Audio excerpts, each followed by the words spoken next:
오늘 하나님께서 우리에게 주시는 말씀 같이 보겠습니다. 마태복음 13장 44절에서 46절까지입니다.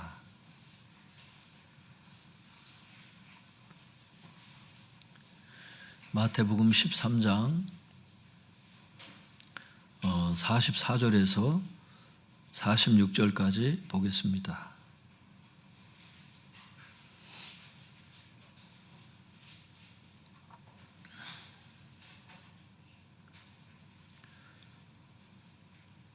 마태복음 13장 44절에서 46절 한 목소리로 같이 읽겠습니다. 시작.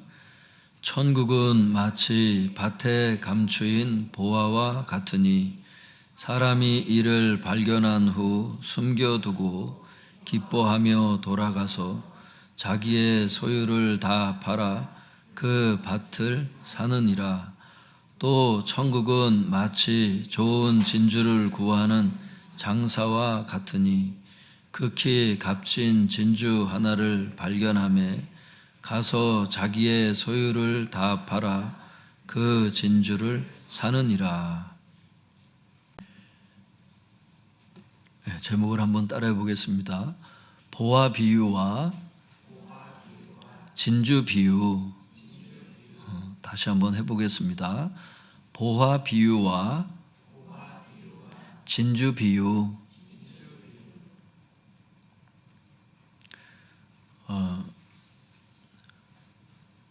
성도님들, 지난 시간에 저희가 겨자씨 비유와 누룩 비유를 했었는데요. 그게 쌍둥이 비유라고 이렇게 말씀드렸는데, 오늘 비유도 이게 쌍둥이 비유예요. 한 쌍을 이루는 그런 비유가 되겠습니다. 참고하시고 오늘 말씀을 보면 도움이 될 줄로 압니다. 먼저 보화 비유를 보도록 하겠습니다. 마태복음 13장 44절 같이 읽어보겠습니다. 시작. 천국은 마치 밭에 감추인 보화와 같으니 사람이 이를 발견한 후 숨겨두고 기뻐하며 돌아가서 자기의 소유를 다 팔아 그 밭을 사느니라. 천국은 하나님의 나라를 뜻해요. 성도님들, 거기 보면 하나님의 나라는 밭에 감추인 보화와 같다. 비유죠, 비유. 밭에 감추인 보화가 뭔지를 알아야 이 말씀이 지금 이해가 되잖아요. 밭에 감추인 보화에 대해서 설명을 드리면 이렇습니다. 제가 글을 읽어드릴게요. 예수님 당시 사람들은 긴 여행에 앞서 또는 전쟁이나 도둑의 위험을 피하기 위해 보화를 땅속에 감추어 두곤 했습니다. 보화라고 하는 것을 우리 어린 친구들 잘 모르면 보물을 보화라 그러는 거예요. 보물. 여러 가지 보물들이 있잖아. 값진 보물들. 그걸 보화 이렇게 얘기를 하는 거예요. 예수님 당시 사람들은 긴 여행에 앞서 또 전쟁이 날 수 있잖아요. 전쟁이 나거나 도둑의 위험을 피하기 위해서 보화를 땅속에 감추어 두곤 했습니다. 그런데 그 주인이 먼 여행이나 전쟁에서 객사나 전사를 하게 되면 그 보화는 땅속에 그대로 묻혀 있게 됩니다. 그러다가 누군가 그것을 발견하게 되는 경우가 있습니다. 그러면 당시 법은 그 땅 가족에게 발견한 보화를 돌려줘야 했습니다. 그러니 발견한 사람이 그 보화를 자신이 소유하기 위해서는 합법적으로 그 땅을 사야 했습니다.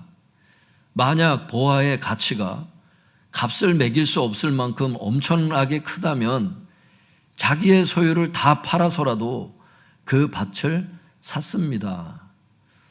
원래 돌려줘야 되는데 돌려주지 않기 위해서 그 밭을 산 것은 도덕적으로 문제가 좀 있어요. 사실 저는 이런 이야기 자체가. 그런데 학자들이 얘기를 하길 이렇게 얘기를 해요. 주님께서 말씀하시려고 하는 것은 도덕의 문제를 말씀하시려고 하는 게 아니고 보화의 가치와 관련한 중요한 교훈이 있기 때문에 말씀하셨다는 거예요. 그게 뭐냐면 44절의 교훈이에요.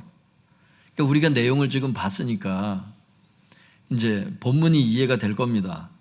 제가 한번 다시 읽어볼게요. 천국은 마치 밭에 감추인 보화와 같으니 사람이 이것을 발견한 후 숨겨두고 기뻐하며 돌아가서 자기의 소유를 다 팔아 그 밭을 산다. 이렇게 원문에 이렇게 돼 있어요.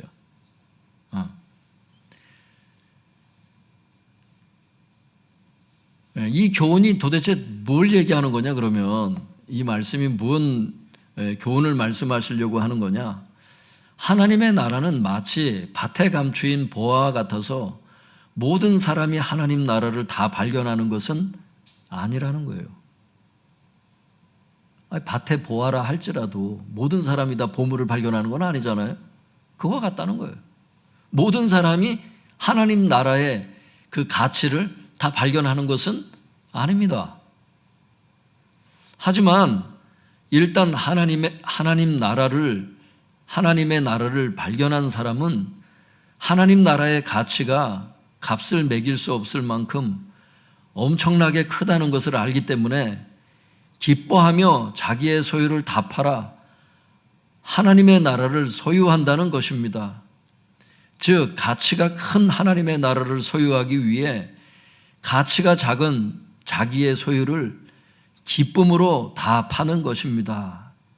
이 기쁨으로라고 하는 이 단어가 중요해요, 성도님들. 자기의 소유를 다 팔아 여기에다가 초점을 두는 성도님들은 지금이라도 그게 아닌 거예요. 기쁨으로 다 팔았다는 거예요. 왜? 자기 게 얼마 안 된다는 걸 알아. 자기의 소유를 다 팔아도. 그러니까 기쁨으로 바꾸는 겁니다, 그게. 그러니까 하나님 나라의 가치를 발견한다는 것은 이런 직접적인 이런 행동들이 나오게 되는 거예요. 그럼 어떤 분들은 목사님 저는 기쁨으로 자기의 소유를 다 팔아 천국을 살 마음이 없는데요. 저는 이 땅의 것들이 아직도 너무나 아까운데요. 아직 발견하지 못한 겁니다. 전 분명히 단언코 말씀드립니다.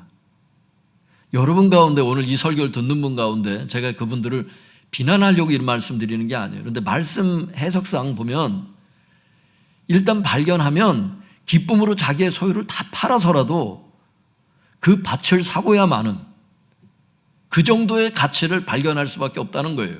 하나님의 나라는 너무나 귀중해서. 여러분이 하나님 나라를 발견할 수 있길 바랍니다. 정말 기쁨으로 자기의 모든 것을 다 바쳐서라도 그 하나님의 나라를 소유할 수 있기를 바랍니다. 그렇게 축복해드리고 싶어요, 저는. 근데 여기 기쁨으로 다 팔았잖아요. 근데 다 팔아 그 밭을 사느니라. 이 판다는 단어가 두 가지 뜻이 있어요, 성도님들. 연구를 해보면 첫 번째는요, 한번 따라해 볼까요? 포기하는. 그러니까 파는 이 단어가 뭐냐면, 판다는 게 뭐냐면 포기한다 이런 뜻이에요. 그리고 두 번째 의미는 어떤 의미가 있느냐 하면 이것도 한번 따라해 보겠습니다. 소유권을 이전하다, 그런 뜻이에요. 자기의 소유를 다 판다라고 할 때 이 판다라고 하는 이 단어가 첫 번째는 포기한다는 단어이고 두 번째는 소유권을 이전한다는 뜻이에요. 그게 판다는 뜻이야. 그래서 학자들이 이렇게 주석을 해요. 이 단어 자체가 그런 뜻이다 보니까 그런 의미예요. 학자들이 이렇게 주석을 합니다. 세 학자의 글을 읽어드릴 테니까 한번 들어보세요. 첫 번째 학자, 천국이 이 세상의 그 무엇보다도 더 소중하고 가치 있는 것임을 보여준다. 이와 아울러 그러한 천국을 차지하기 위해서는 이 세상에 속한 것들을 포기할 줄 아는 지혜를 지녀야 함을 강조하고 있다. 천국은 이 세상 그 무엇보다 더 소중하고 가치 있는 것이기 때문에 천국을 차지하기 위해서 뭐가 필요하다는 거예요? 이 세상에 속한 것들을 포기할 줄 아는 지혜가 있어야 된다. 이걸 강조하는 그런 본문이라는 거예요. 그 포기한다는 그 단어에 초점을 둔 거죠. 기쁨으로 포기하는. 그러니까 이게 신앙의 길을 가는 게 막 어쩔 수 없어서 막 질질 끌려가듯이 이게 아니고, 천국의 가치를 발견하는 사람은 굉장히 적극적으로 신앙생활을 해요. 기쁨으로 제자의 길을 간다니까. 그 가치를 발견했느냐가 이제 핵심인 거예요. 오늘의 이 메시지의 중점이. 그게 발견이 되면 그냥 그 행동이 따라가는 거고, 발견이 안 되면 여전히 이 땅의 것들이 아까울 것이고, 이제 그렇게 되는 거예요. 그 메시지 들으면서 여러분이 좀 자기 자신을 돌아봐야 되는 게 뭐냐면, 내가 그 천국을 발견했느냐, 천국의 가치를 발견했느냐, 그걸 여러분들에게 지금 제가 묻고 싶은 거예요.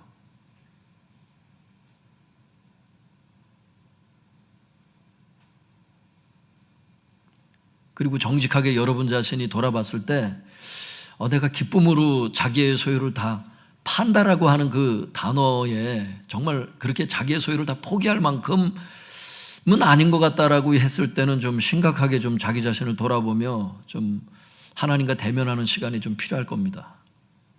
두 번째 학자의 글을 읽어드릴게요. 이분은 소유권을 이전한다는 단어의 뜻으로 이제 해석을 하는 거예요.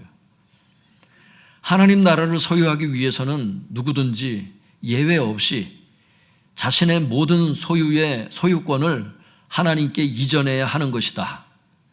제자가 소유권을 이전해야 하는 것들에는 집, 땅, 귀중품과 같은 물질적인 재산은 물론이고 가족, 친척, 친구 등과 같은 인간관계, 이런 인간관계와 같은 소유권, 물질적인 재산과 같은 소유권, 그리고 더 나아가서는 직장, 재능, 취미, 지식, 사고, 감정, 시간, 건강 등 제자의 삶을 영위하는 데 연관되는 모든 것들이 포함된다고 볼 수 있다.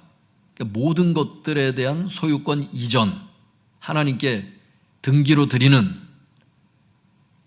그러나 이러한 모든 목록들보다 가장 중요한 것은 아마도 자신의 생명일 것이다.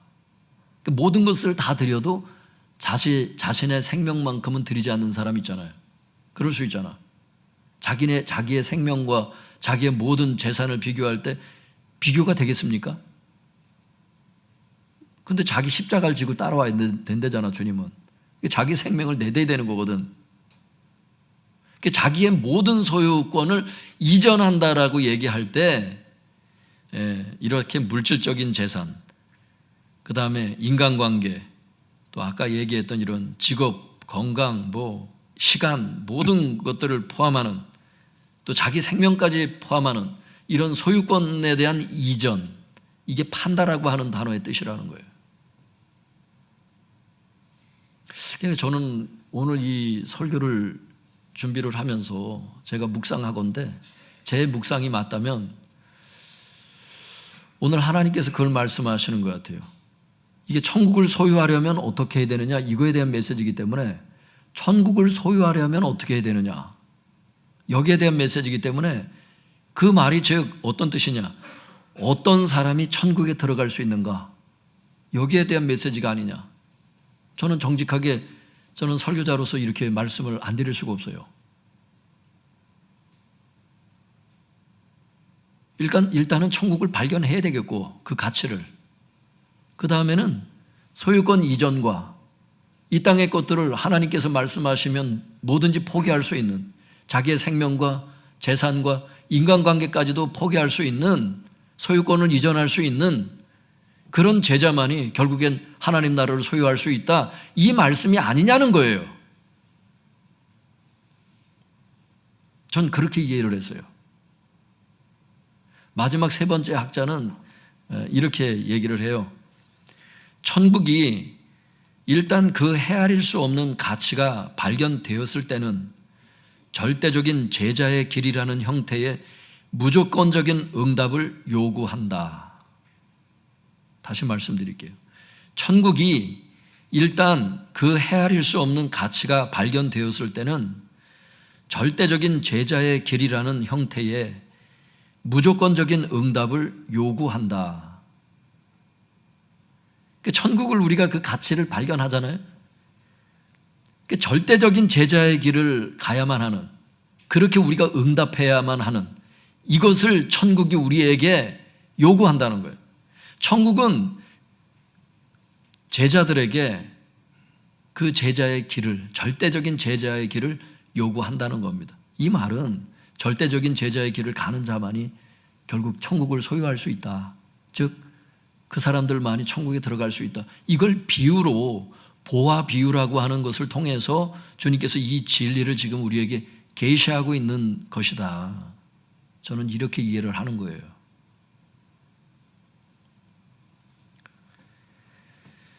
네, 사랑하는 성도 여러분, 하나님 나라의 진정한 가치를 발견하는 분들이 다 되시기를 바랍니다. 그래서 가치가 큰 하나님 나라를 소유하기 위해서 가치가 작은 자기의 소유를 기쁨으로 다 포기할 수 있기를 바랍니다. 또한 가치가 큰 하나님 나라를 소유하기 위해서 가치가 작은 자기의 모든 소유권을 기쁨으로 하나님께 이전할 수 있기를 바랍니다. 그래서 기쁨으로 제자의 길을 가셔서 결국 하나님 나라를 소유하시기 바랍니다. 끝까지 제자의 길을 가는 자, 기쁨으로 제자의 길을 이렇게 가는 자, 자기에 속한 모든 세상 것들을 내려놓을 만큼 자기의 모든 소유를 주님께 이전할 만큼 기쁨으로 제자의 길을 가는 자만이 결국 천국을 소유할 수 있다. 이 메시지가 아니면 뭐냐 이거예요. 우리는 이런 메시지를 들을 때 주님의 이 짤막한 한 구절, 44절, 이 한 구절, 성경을 많이 보는 것도 중요하지만 한 구절이라도 제대로 깨닫자. 주님께서 이 땅에 당신의 제자들에게 뭘 원하시는지를, 뭘 원하시겠어요? 첫 번째는 천국이 얼마나 가치가 큰 것인지를, 그 큰 가치를 발견하기를 하나님은 원하시는 거예요. 밭에 감추인 보화도 자기의 소유를 기쁨으로 다 팔아가지고 소유하려고 들거늘 천국이야, 더 팔아야 돼도 되지 않겠냐, 이런 생각이 드는 거죠. 충분한 가치가 있다는 거예요. 여러분의 인간관계를 다 팔아서라도, 여러분이 가지고 있는 물질이 얼마인지는 모르겠지만 그걸 다 팔아서라도 여러분의 건강과 직업과 시간과 또 여러분의 생명까지도 다 팔아서라도 지옥에 가지 말고 다 천국에 갈 수 있길 바랍니다. 천국이 그렇게 중요하다는 거예요. 주님 보실 땐. 근데 사람들은 이렇게 보지 않죠. 천국은 생각지도 않죠. 불신자는 아예. 그러니까 물질만 생각하죠. 인간관계만 생각하죠. 자기 목숨만 생각하다가, 근데 목숨을 생각하면 영원히 살아야 되는데 결국엔 늙으면 다 죽습니다. 우린 다 죽어요. 떠날 준비를 해야 되거든요. 근데 팔았던 사람은 평안히 눈을 감을 수 있는데 팔지 않은 사람은 이를 갈면서 죽는 거예요. 사람이 태어나는 것도 중요하지만 어떻게 떠나느냐가 굉장히 중요한 것 같아요, 성도님들. 젊은 청년들 이런 이야기를 들으면 죽음에 대한 생각이 나하고 굉장히 멀다, 아예 생각도 안 하고 사는 청년들도 있을 수 있어요. 근데 청년 여러분, 죽음이 생각보다 그렇게 멀리 있지 않더라고.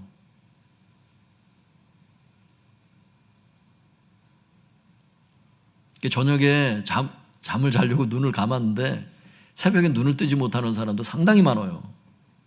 돌연사도 많고요. 지금은 과로사가 많아요. 특별한 어떤 지병이 없어도. 어떤 때는 이런 생각이 들어요.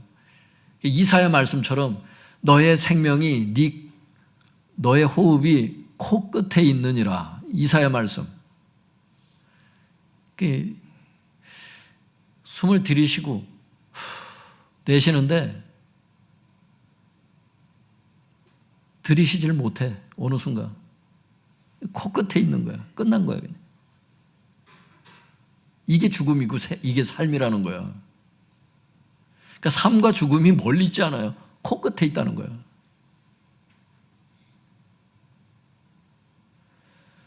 그러니까 죽음 앞에, 생명 앞에 참 겸허해야 되겠다. 참 겸손해야 되겠다. 나는 건강하기 때문에 목사님 그런 소리 하지 마십시오. 나는 괜찮습니다. 근데 다 죽는다니까 진짜. 시간도 몰라. 우리는 언제 죽는지 시간도 몰라.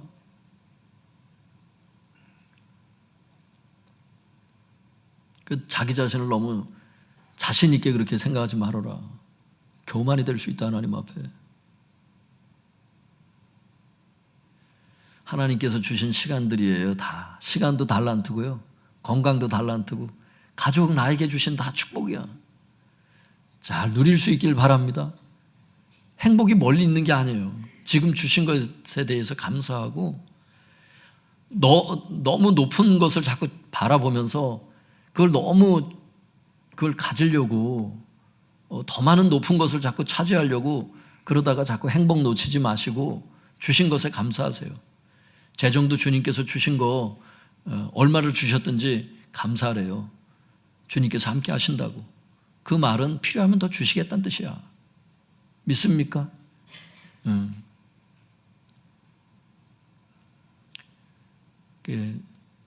떠날 준비도 할 수 있길 바랍니다. 언제든지 떠날 준비가 되어 있으셔야 돼. 하나님 앞에 이 파는 행위에 대해서 언제든지 마음에 양심에 꺼리낌이 없도록. 꺼리낌이 있으면 이제 그 문제가 되는 거예요. 이게. 뭔 죄를 짓고 있다는 뜻이야. 하나님 앞에.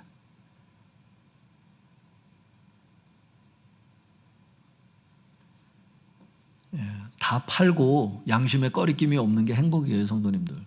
믿습니까? 진짜예요. 양심에 찔리면서까지, 죄를 지으면서까지 뭘 취할 마음을 아예 품지 마세요. 불행이야, 불행. 하나님 앞에 가서 얼굴을 못 들어. 끝나는 거예요. 그냥 지옥에서. 다 파는 정도의 가치를, 하늘나라의 가치를 발견하는 성도님들 다 될 수 있길 바랍니다. 근데 성도님들, 아까도 말씀드렸다시피 정말 그런 것 같아요. 천국의 가치를 진짜 발견하면 기쁨으로 이게 되는 거고, 천국의 가치를 발견하지 못하면 이런 기쁨이 없는 거고 그래. 제일 중요한 거는 그 발견했느냐가 중요하다니까. 그걸 잘 돌아보셔야 돼. 그게 그 숙제가 있는 분들은 반드시 해결을 받을 수 있길 바랍니다.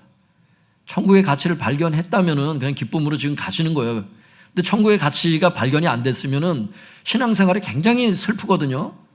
굉장히 짐스럽고 부모의 강요에 의해서 교회를 나오게 되고 막 이래요. 누구의 강요에 의해서 막 강제로 봉사하게 되고 아주 굉장히 불행한 삶을 살 수 있어요. 그거 아니거든. 신앙생활은 기쁨으로 파는 겁니다. 믿습니까? 누구를 위한 것도 아니에요. 자기 영혼을 위한 거예요. 천국의 가치를 위해서 투자하는 겁니다. 이게 전적인 투자예요. 이따가 나와. 이게 투자야, 투자. 교회를 위한 것도 아니에요. 자기 영혼을 위한 거야. 믿습니까? 모든 신앙의 길은 다 그래. 헌금도 자기 자신을 위해서 하라는 거야.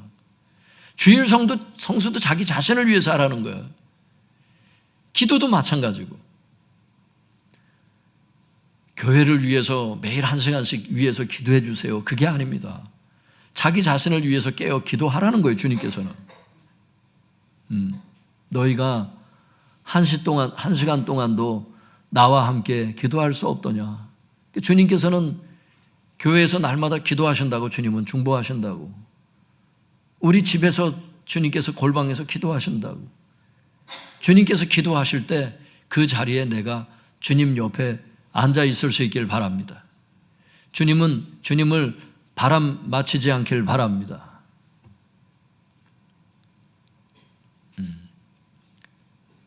기쁨으로 그 길을 갈 수 있길 바랍니다. 45절 46절 읽어보겠습니다. 시작.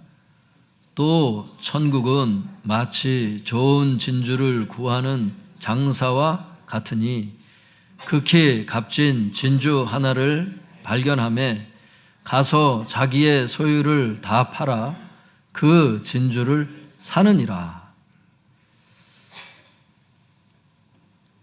아까도 말씀드렸다시피 이 진주 비유는 메시지 면에서 보화 비유와 동일한 메시지예요. 읽어보면 아실 거예요. 그래서 앞에 그 보화 비유를 잘 이해를 하는 것이 필요한 거예요. 차이점이 있다면 이런 차이점은 있어요. 보화 비유에서는 보화를 우연히 발견하는 거거든요. 보화를 발견하겠다 그래가지고 땅을 이밭 저밭 다 파헤치고 돌아다니는 이런 얘기가 아니에요. 그냥 밭에서 일하다가 우연히 보화를 발견했을 때의 그 얘기예요. 그런데 이 진주 비유는 그런 게 아니야. 여기 좋은 진주를 구하는 장사, 이게 뭐냐면 진주에 대한 전문적인 지식을 가진 상인이란 뜻이에요. 이 장사라는 건 상인이란 뜻이거든요. 그러니까 진주에 대한 전문적인 지식을 가진 상인이 좋은 진주를 구하다가, 이 구하다라는 단어가 찾다, 얻으려고 노력하다 이런 뜻이거든요. 그러니까 좋은 진주를 찾고 헤맨 거야. 그런 좋은 진주를 발견하기 위해서 아주 노력을 한 거야. 그러다가 극히 값진 진주 하나를 발견한다는 얘기예요. 아까는 우연히 발견한 거고 지금은 아주 노력해서 발견한 거고 그런 거라고. 그래서 주석은 좋은 진주를 구하는 장사라고 하는 이 단어를 진주를 추구하는 사람 이렇게 해석을 한다니까요. 구도자 이렇게 얘기를 하지. 진리를 찾은 거야 이 사람이. 이처럼 어떤 사람은 우연히 하나님 나라를 발견합니다. 어떤 사람은 열심히 진리를 찾다가 하나님 나라를 발견합니다. 하지만 공통점은 뭐라는 거예요? 일단 그 하나님 나라의 가치를 발견한다면 하나님 나라의 진정한 가치를 알아보고 하나님 나라를 얻기 위해서 모든 것을 투자한다는 거예요. 여기도 얘기하잖아요. 46절도 자기의 소유를 다 팔아 그 진주를 사는. 투자죠, 투자. 투자라 그러더라고. 그래서 주석은 이렇게 말을 해요. 천국은 너무나 귀중해서 그것을 발견한 사람들에게 전적인 투자를 요구한다. 이게 전적인 투자 해놓고 소가로 해놓고 이렇게 써놨더라고. 철저한 제자도 이러더라고. 제자도가 뭐예요? 제자의 길. 천국은 너무나 귀중해서 천국은 사람들에게 그 천국의 가치를 발견한 사람들에게 뭘 요구한다고요? 전적인 투자. 뭐라고요 이게? 철저한 제자의 길을 요구한다고. 사랑하는 성도 여러분, 하나님 나라는 우리의 전부를 투자할 만한 충분한 가치가 있다고 성경은 말씀하십니다. 바라기는 제자의 길이 비록 힘들고 어려워도 끝까지 제자의 길을 가시기 바랍니다. 그래서 결국 하나님 나라를 소유할 수 있길 바랍니다. 이런 사람이 천국 들어간다는 뜻이에요, 이게. 중간에 교회를 다니다가 말아버려. 지옥 갈 겁니다, 아마. 제자의 길을 가다가 힘들다고 포기해버리고 안 가. 거기서 끝날 겁니다. 반드시 지옥에 갈 겁니다, 아마. 그러나 그런 사람이 되면 안 되겠죠. 그러니까 천국의 가치를 충분히 보고 맛보아서 정말 발견해서 기쁨으로 자기의 모든 것을 투자해서 제자의 길을 갈 만큼 그 정도로 천국의 가치를 발견하는 여러분들이 될 수 있길 바랍니다. 그게 쌍둥이 비유라는 거예요. 그래서 이게 진주 비유하고 보화 비유는 그래서 이게 연결이 되어 있는 거예요. 기도하겠습니다.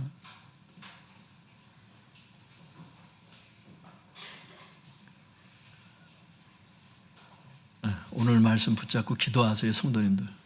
아직도 주님 앞에 투자하지 않고 주님 앞에 아까워하는 것들이 있다면 아직 덜 발견한 거야. 발견하게 해달라고 기도하세요. 주여 주여 부르짖고 통성해서 기도하겠습니다. 주여 주여